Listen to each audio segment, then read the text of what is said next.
Hello दोस्तों, आपका अपने चैनल आर के सपोर्ट में स्वागत है। दोस्तों, आज हम वैद्युत द्विध्रुव के कारण वैद्युत द्विध्रुव के कारण उत्पन्न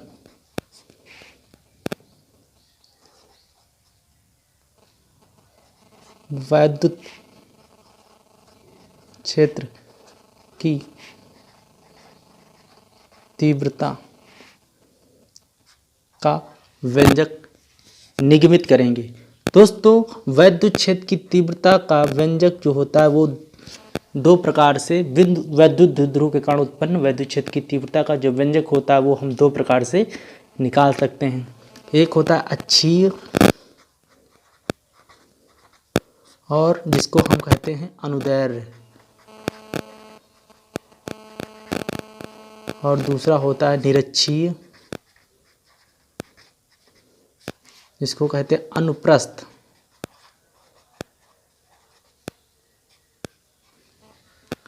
मतलब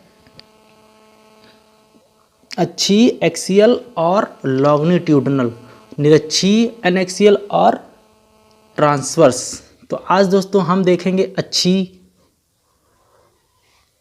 अक्षीय अनुदैर्ध्य, अक्षीय और अनुदैर्ध्य मीडियम में वैद्युत द्विध्रुव के कारण उत्पन्न वैद्युत क्षेत्र की तीव्रता अक्षीय एक्सियल पोजीशन में कैसे निकालते हैं। तो सबसे पहले हम डायग्राम दोस्तों बनाएंगे।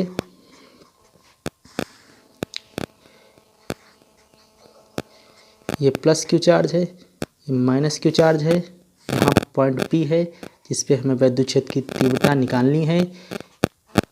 E1 है और ये E2 है और यहाँ पर मिड पॉइंट O है और ये स्मॉल लेंथ L और ये स्मॉल लेंथ L। आपको पता है दोस्तों, स्मॉल लेटर बार 2QL ये हमारा वैद्युत द्विध्रुव आघूर्ण होता है। दोस्तों, वैद्युत द्विध्रुव क्या होता है? वैद्युत द्विध्रुव वह निकाय है जिसमें दो समान किंतु विपरीत आवेश एक दूसरे से अल्पतम दूरी पर स्थित होते हैं। और वैद्युत द्विध्रुव आघूर्ण क्या होता है? किसी एक आवेश या दोनों आवेशों के गुणनफल, किसी एक आवेश तथा दोनों आवेशों के बीच की दूरी के गुणनफल को वैद्युत द्विध्रुव आघूर्ण कहते हैं। इसे स्मॉल p से रिप्रेजेंट करते हैं। इसकी यूनिट क्या होती है? Coulomb into metre. तो सबसे पहले दोस्तों अगर हम देखते हैं कि यहाँ से दूरी अगर स्मॉल r है तो टोटल यहाँ से क्या हो जाएगी? r plus l। दोस्तों, यहाँ से लेकर यहाँ तक l है और यहाँ से लेकर r है, तो यहाँ से लेकर माइनस क्यू से p तक की दूरी क्या हो जाएगी? r plus l। और प्लस क्यू से p की दूरी क्या हो जाएगी? r minus l। ऐसा क्यों? क्योंकि यहाँ पर इतनी दूरी l है और ये दूरी r है। टोटल हमें निकालनी कितनी? प्लस क्यू से p के बीच की दूरी, तो क्या हो जाएगी? r minus l। तो दोस्तों अब हमें पॉइंट P पर वैद्युत द्विध्रुव के कारण, वैद्युत द्विध्रुव क्या बताया था हमने? एक माइनस क्यू और एक प्लस क्यू, ये जो निकाय बना है और एक दूसरी सी अल्प दूरी पर स्थित हैं, इसके कारण बिंदु P पर वैद्युत क्षेत्र की तीव्रता क्या होगी, उसका व्यंजक क्या होगा, वो हमें निकालनी है। ये हमारा निकाय है। तो सबसे पहले प्लस क्यू के कारण बिंदु P पर वैद्युत क्षेत्र की तीव्रता प्लस क्यू के कारण बिंदु P पर वैद्युत क्षेत्र की तीव्रता क्या हो जाएगी? E1 is equal to 1/4 pi epsilon naught के Q upon R minus L का होल स्क्वायर। ये वही कूलाम के नियम से जब हम लोगों ने बिंदु आवेश के कारण वैद्युत क्षेत्र की तीव्रता का निकाला था। E is equal to 1/4 pi epsilon 0 Q upon R। तो R माइनस L यहाँ से डिस्टेंस क्या होगी, आर माइनस एल है, ये प्लस क्यू आवेश है और इनके बीच की दूरी क्या है, आर माइनस एल। तो ये आर है हमारे लिए, आर का स्क्वायर हो गया। अब माइनस क्यू के कारण, माइनस क्यू के कारण, अब इसके कारण बिंदु पी पर, बिंदु के कारण बिंदु पी पर वैद्युत क्षेत्र की तीव्रता E2 इजिकल टू हो जाएगा 1/4 पाई एप्सिलॉन नॉट के क्यू अपान, इनके बीच की दूरी कितनी, आर प्लस एल का होल ऑफ स्क्वायर। क्या होता था, 1/4 pi epsilon 0 Q upon R square. तो आर की दूरी कितनी है, आर प्लस एल, बीच की दोनों, इसके बीच की डिस्टेंस है बिंदु आवेश के कारण। किसी बिंदु पर जब हम आवेश निकालते थे, विद्युत क्षेत्र की तीव्रता निकालते थे, तो उसका फार्मूला क्या होता था, E equal to 1/4 pi epsilon naught के क्यू अपान आर स्क्वायर होता था।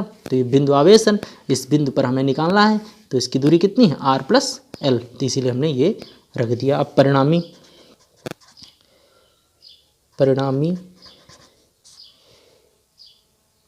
परिणामी वैद्युत क्षेत्र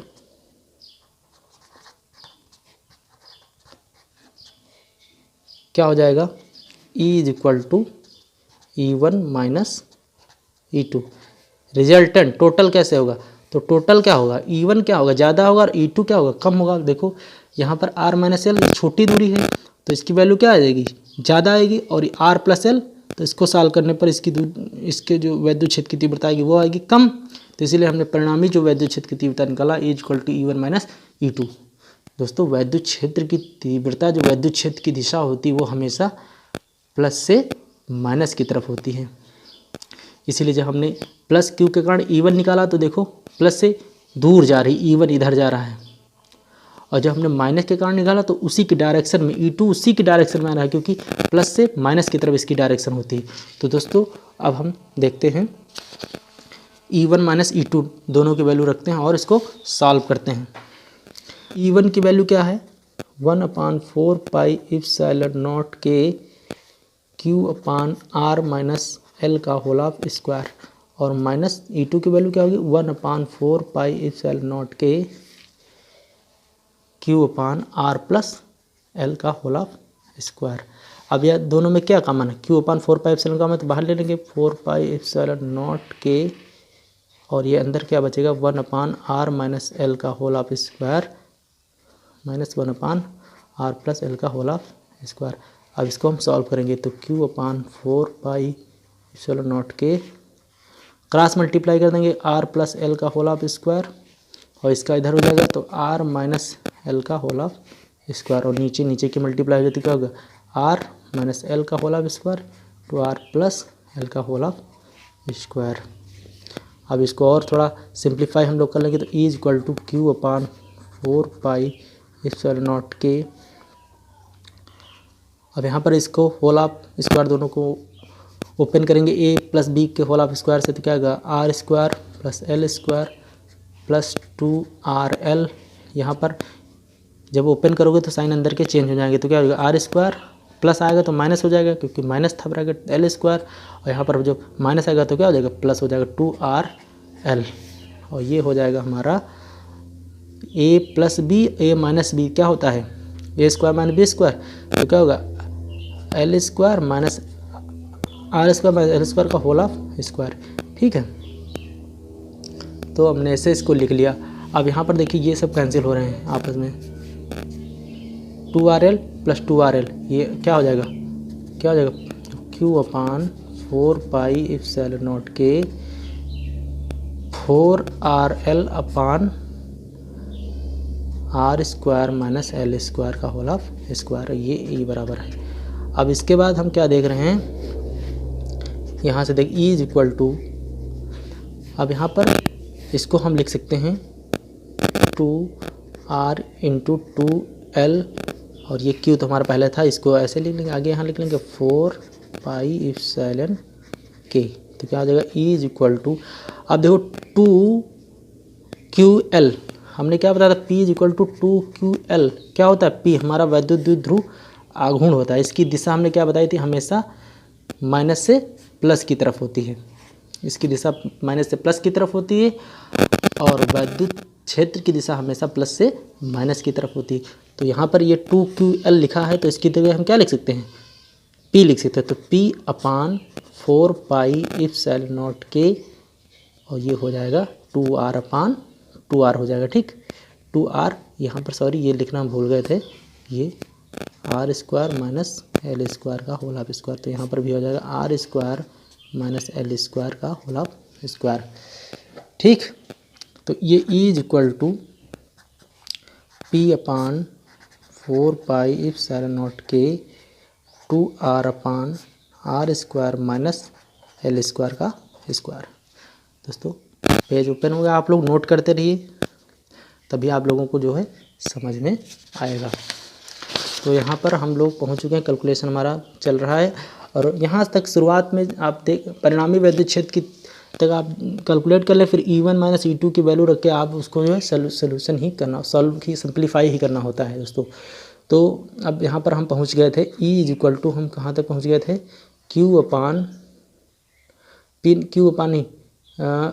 P/4 pi epsilon naught K 2R/R² minus L² का होल ऑफ स्क्वायर।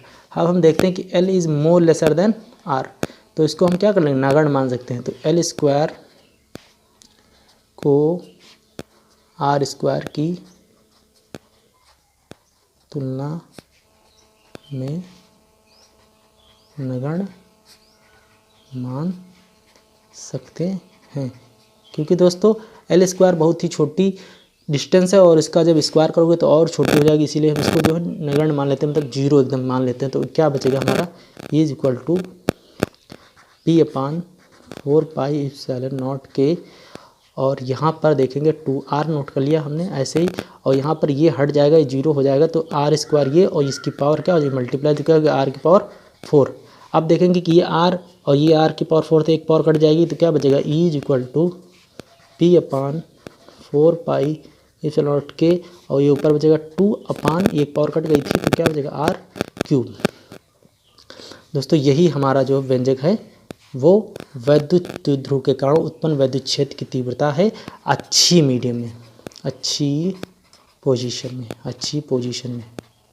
दोस्तों बहुत इंपॉर्टेंट प्रूफ है, हमेशा अक्सर बोर्ड परीक्षा में पूछा जाता है।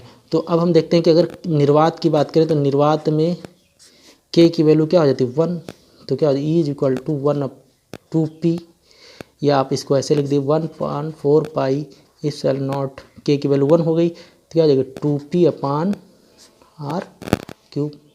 और आपको पता है कि इसकी वैल्यू कितनी होती है, 9 × 10⁹ न्यूटन मीटर स्क्वायर प्रति कूलम स्क्वायर। तो यहाँ पर इसको ऐसे भी लिख सकते हैं 1/4 पाई एप्सिलॉन नॉट, सॉरी इसकी यहाँ पर वैल्यू रखना है तो ऐसे लिख सकते हैं E is equal to 9 × 10⁹ into 2P/R³।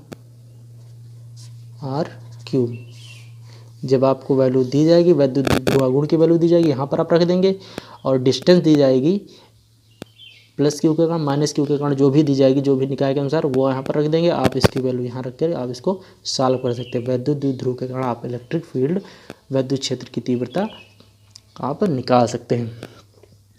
तो दोस्तों ये वीडियो आपको कैसी लगी हमें कमेंट बॉक्स में ज़रूर बताएं। दोस्तों सारे इंपॉर्टेंट प्रूफ दोस्तों करवा देंगे बोर्ड परीक्षा जब तक आपकी स्टार्ट होगी। फिजिक्स के जितने भी इंपॉर्टेंट प्रूफ हैं हर चैप्टर के, हम लगातार वीडियो बनाएंगे और डालते रहेंगे। दोस्तों आप भरोसा रखिए और जो भी बताएं उसको जो है आप नोट करिए, एक बार नोट कर लीजिए, उसको देखिए, समझ में ज़रूर आएगा। नहीं समझ में आता एक बार वीडियो फिर से देख लीजिए फास्ट करके, और उसको बार बार रिपीट करिए। देखो दोस्तों हम जो प्रूफ बताते हैं इसमें लैंग्वेज कम रखते हैं ताकि आप लोगों को थोड़ा आसानी हो। सिर्फ मैथमेटिकल पोर्शन ही बताते हैं, ज़्यादातर चीज़ें हम बोलकर आपको समझा रहे हैं। जैसे बताया था वैद्युत द्विध्रुव क्या होता है, वैद्युत द्विध्रुव आघूर्ण क्या होता है, ये सब चीज़ें आपके पास लिखी हैं दोस्तों। इसलिए आप मेरे प्रूफ को नोट करिए और उसको बार बार रिपीट करिए।